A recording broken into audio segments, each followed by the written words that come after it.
안녕하세요, 로이 아빠입니다. 다들 추석 명절은 잘 보내셨나요? 오늘은 제가 새로운 컨텐츠를 하나 준비해 봤는데요. 저는 영상이나 사진 촬영에 관심이 많아서 주로 영상 편집은 아이패드에 루마퓨전을 깔아서 작업을 하고 있는데요. 루마퓨전 하나만으로는 영상 제작에 조금 부족함이 있어서 보조 어플로는 프로크리에이트를 깔아서 사용하고 있습니다. 요즘은 다양한 분야에 계신 분들이 이 프로크리에이트 어플 하나로 무궁무진한 창작물들을 만들어내고 계신데요. 이참에 영상으로 하나 제작해서 프로크리에이트를 이제 막 시작하시는 구독자분들께도 소개해드리면 좋을 것 같아서 총 5편 정도에 나눠서 프로크리에이트에 대한 기초 강좌를 제작하려고 합니다. 원래 100가지 꿀팁이라는 이름으로 영상을 만들려고 했었는데 이게 만들다 보니까 양이 워낙에 방대해서 한 영상에 담기에는 저도 그렇고 보시는 분들도 부담이어서 짧게 5편 정도로 나눠서 올려드릴 예정이니 제 영상을 보시는 모든 분들이 기초부터 응용까지 많은 도움 받아가셨으면 좋겠습니다. 그럼 시작하겠습니다. 먼저 어플을 실행시켜 줍니다. 일단 지금 보시는 화면이 프로크리에이트를 처음 실행시키면 보시게 될 화면인데요. 현재 진행 중이거나 끝난 작업물들이 보이고요. 오른쪽 상단에는 선택, 가져오기, 사진, 플러스 버튼이 보입니다. 플러스 버튼을 누르시면 새 캔버스 생성을 할 수 있는 창이 뜨고요. 기본적으로 저장되어 있는 사이즈의 캔버스를 사용하시거나 플러스 버튼을 눌러서 본인이 원하시는 사이즈의 캔버스를 직접 만들어 쓰셔도 됩니다. 이제 가장 기본적인 제스처부터 설명드릴 텐데요. 이렇게 두 손가락을 이용해서 작업 중인 파일을 돌려주시면 돌아가는 걸 보실 수가 있습니다. 겉보기에만 돌아가는 게 아니라 실제 파일 안에 들어가도 화면이 돌아간 상태로 저장이 되어져 있습니다. 작업물 위에서 왼쪽으로 스와이프를 하시게 되면 공유, 복제, 삭제 버튼이 나타납니다.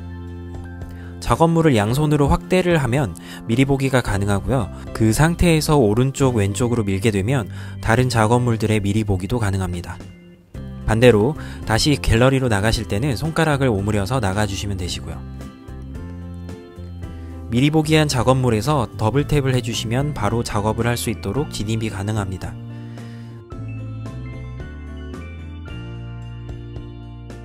작업물의 위치를 변경하실 때는 꾹 눌러준 상태에서 원하시는 위치로 이동 후 놓아주시기만 하면 위치가 변경되는 걸 보실 수가 있고요. 같은 방법으로 작업물 위에 올려주게 되면 보시는 것과 같이 두 개가 하나로 묶이는 걸 보실 수가 있습니다. 이걸 스택이라고 하고요. 스택 안에 있는 작업물을 다시 밖으로 꺼낼 때는 꾹 눌러서 스택 글자에 갖다 대면 갤러리로 나가지는데요. 이 상태에서 빈 공간으로 이동 후 놓아주시면 됩니다. 작업물이 여러 개일 경우에는 이렇게 한 손가락으로 작업물 하나를 선택해 주시고 나머지 작업물들을 하나하나 클릭해서 모아준 후에 마지막으로 합칠 작업물 위에 올려주면 스택이 만들어집니다. 반대로 여러 개의 작업물을 밖으로 꺼낼 때도 동일한 방식으로 꺼내주시면 됩니다.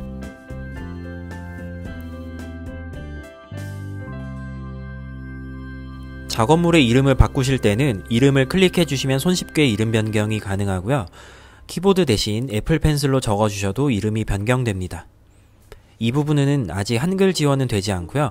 영어, 중국어만 지원된다고 하네요. 이번에는 사용자 지정 캔버스를 알아볼 텐데요. 들어가시게 되면 픽셀과 DPI를 지정할 수 있는 창이 뜹니다. 픽셀이 높을수록 작업물의 해상도는 높아지지만 반대로 작업할 때 사용할 수 있는 레이어의 개수는 자동으로 적어지고요. 픽셀 수를 낮출수록 사용할 수 있는 레이어의 개수는 자동으로 올라가게 됩니다. DPI는 웹용으로 작업하실 경우에는 72 정도로만 해도 되지만 스티커나 인쇄물을 작업하시는 분들은 300어로 설정해 주시면 됩니다. 다음은 작업 환경에서의 기본적인 기능들을 설명해 드릴 텐데요.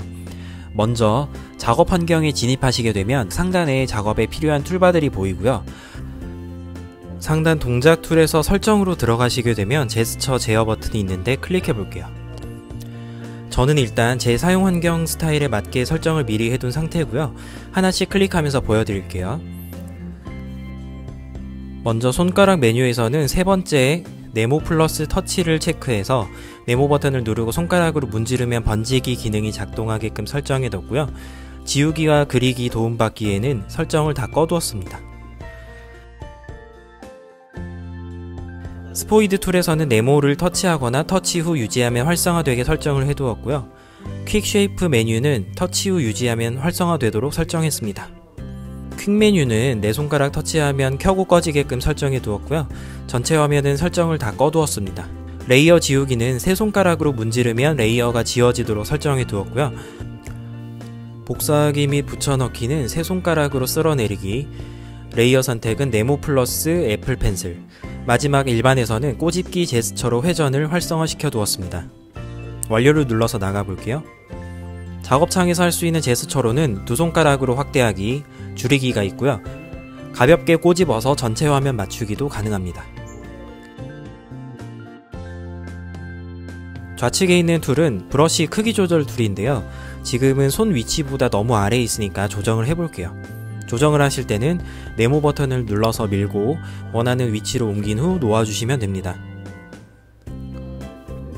툴바가 왼쪽에 있는 게 불편하신 분들은 동작에서 오른손잡이 인터페이스를 체크해 주시면 툴바가 오른쪽으로 이동이 됩니다. 이제 브러쉬에 대해서 알아볼 건데요. 브러쉬 툴을 누르시게 되면 이렇게 각 항목별로 브러쉬가 분류되어 있는 걸 보실 수가 있고요. 클릭해보면 그 안에 여러 형태의 브러쉬가 들어있는 걸 보실 수가 있습니다. 저 같은 경우에는 이렇게 브러쉬 라이브러리를 아래로 잡아당겨서 플러스 버튼을 눌러주고 저만의 브러쉬 즐겨찾기 항목을 만든 후 사용하는데요. 여기엔 제가 자주 사용하는 브러쉬를 넣어서 추가해주면 나중에 찾는데 시간도 줄어들고 작업하는데도 편합니다. 브러쉬 즐겨찾기 하는 법을 알려드릴게요. 먼저 브러쉬들을 보면서 가장 기본적으로 쓰는 브러쉬들, 내 작업 환경에 맞는 브러쉬, 내가 좋아하는 브러쉬들을 찾아주세요. 찾으셨으면 그 브러쉬들을 꾹 누르고 있으면 이동할 수 있게 형태가 변합니다. 그 상태로 내가 만든 라이브러리로 끌어다 놓으면 자동으로 추가가 됩니다. 같은 방법으로 여러 개의 브러쉬를 추가하는 법을 알려드릴게요. 이렇게 오른쪽으로 브러쉬들을 가볍게 스와이프 해주시면 다중 선택이 되고요. 마찬가지로 라이브러리로 끌어다 놓으시면 자동으로 추가가 됩니다. 그리고 이렇게 브러쉬를 가져오면 그 전에 있던 브러쉬는 없어진다고 생각하실 수도 있는데요. 기본적으로 들어있던 브러쉬는 없어지거나 삭제가 안 되니까 안심하셔도 됩니다. 다만 기본적으로 있는 브러쉬의 세부 조정을 원하실 때에는 이렇게 왼쪽으로 스와이프해서 복사하신 후에 세부 조정 후 사용하시는 걸 추천드립니다. 이번에는 브러쉬 병합 기능을 설명드릴 텐데요. 제가 가져온 브러쉬 중에 이렇게 맨 위에 있는 두 개를 합치고 싶을 때는 다중 선택하실 때 배운 것처럼 오른쪽으로 가볍게 스와이프를 해서 합칠 브러쉬들을 선택해 주신 후에 병합 버튼을 눌러주시면 병합이 완료됩니다. 클릭해서 브러쉬 스튜디오에 들어가 보면 두 개의 브러쉬가 병합이 된 걸 확인 가능하시고요.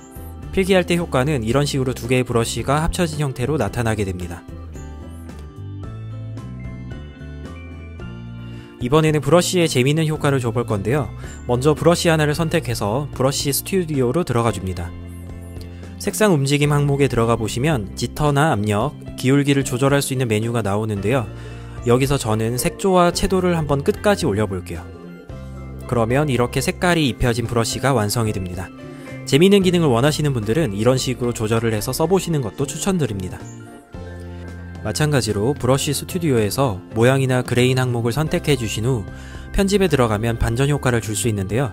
반전 효과를 줄 때는 두 손가락으로 가볍게 탭해 주시면 자동으로 반전이 됩니다. 하지만 모양이나 그레인 반전은 제가 하는 작업에서는 잘 사용 안 하게 되는 기능인 것 같아요. 이번에는 화면 좌측 툴에 대해서 설명드릴 건데요. 먼저 브러쉬를 이용해서 간단하게 그림을 그려볼게요. 다 그리고 나니 브러쉬가 좀 굵어 보이죠? 이럴 때는 툴에서 위쪽에 있는 버튼을 위아래로 이동시켜 주시면 브러쉬의 크기가 조정되고요. 아래쪽 버튼을 움직이면 브러쉬의 불투명도가 조절됩니다. 위로 올리면 브러쉬가 커지거나 불투명해지고 아래로 내리면 브러쉬가 작아지거나 투명에 가까운 상태가 됩니다. 이제 다시 그려볼까요? 이번에는 브러쉬 커서에 대해서 알아볼 텐데요. 우리가 브러쉬나 지우개 툴을 쓸 때 내가 쓰는 브러쉬 크기를 가늠하기 어려울 때가 있어요. 이럴 때는 동작에 들어가서 브러쉬 커서 항목을 체크해주세요. 그러면 보이시나요? 지워지는 면적이 애플 펜슬 주변으로 표시가 되면서 눈으로 보기가 더 편해졌죠? 작업하실 때 이 기능은 항상 켜주시는 게 더 편하게 작업하는 방법 중 하나입니다. 다음 소개해드릴 기능은 현재 브러쉬로 지우기 기능인데요. 지금 제가 오일 파스텔 브러쉬로 색을 먼저 칠해놨고요. 지우개 브러쉬는 모노라인으로 설정이 되어 있는 상태입니다. 이 기능이 필요하다고 생각됐던 것 중에 하나가 오일 파스텔 브러쉬로 색을 칠하게 되면 그림 끝부분이 번지듯 표현이 되는데 이 상태에서 모노라인 같은 번짐 효과가 없는 브러쉬로 지우게 되면 너무 깔끔하게 지워진다고 해야 되나? 뭔가 오일 파스텔 느낌까지 지워버리는 느낌이라서 이럴 때는 지우개 툴로 들어가서 재설정하지 마시고요. 그냥 지우개 버튼을 꾹 눌러주세요. 그러면 지금 사용하고 있는 브러쉬와 같은 브러쉬 효과가 적용되기 때문에 지울 때도 이질적인 느낌이 덜하게 됩니다. 마지막으로 소개해드릴 기능은 문지르기 툴인데요. 제가 캔버스에 미리 채색을 해놓은 상태이고요. 자세히 보면 색과 색 사이의 경계가 분명한 상태예요. 나는 여기를 문질러서 그라데이션 효과를 주고 싶다 하시는 분들은 오른쪽 상단에 검지손가락 모양 아이콘을 한 툴이 있는데요. 그걸 클릭해 주시고 원하시는 브러쉬를 선택해 주신 후에 경계가 되는 부분을 문질러 주시면 색이 섞이게 됩니다. 근데 이것도 조금 전과 마찬가지로 경계가 분명한 브러쉬로 문질러 주게 되면 문질러준 부분에 또 경계가 생기면서 다시 문질러 줘야 되거든요. 이럴 때 좀 더 자연스럽게 하시려면 소프트 브러쉬 같은 경계가 다소 번져 보이는 브러쉬로 문질러 주시는 게 더 자연스러운 그라데이션 효과를 보실 수가 있습니다.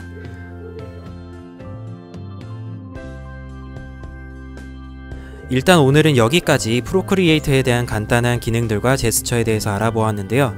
다음번 기초 강의에서도 더 알차고 유익하고 프로크리에이트를 처음 시작하시는 분들도 알아들이시기 쉽도록 꼼꼼히 준비해 보도록 하겠습니다. 혹시 오늘 영상에서 부족하거나 이해가 되지 않았던 설명이 있으셨다면 댓글로 남겨주시면 제가 답변을 남겨드리도록 하겠습니다.